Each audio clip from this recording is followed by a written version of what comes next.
Our research topic is a case study on modeling water quality index of river using multiple linear regression. So the main aim of this research is to create a regression model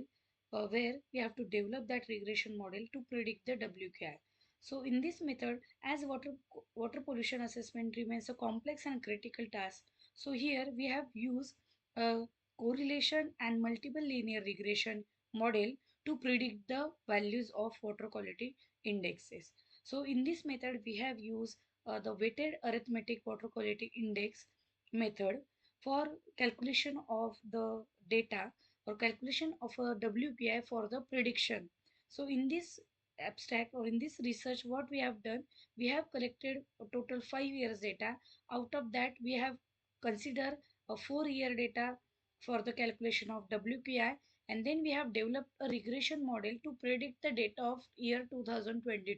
where we have all the values of 2022, and then we have compared the calculated WQI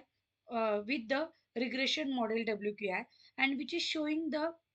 correlation or which is showing the variance of around r square is 0.74, which is confirming that the applicability of historical water quality data can be used to forecast the future trends. So this study highlights the utility of correlation and regression approaches for water quality monitoring and supports the development of data driven WQI models for the effective environmental management. So major finding of this research is the study assessed the water quality of Muta River for the year 2019 to 2022 using the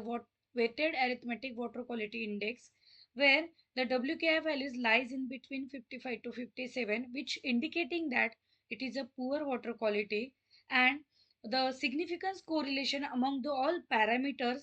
were identified and the regression model is developed to predict the WKI, explaining 75 or 74% of the variance.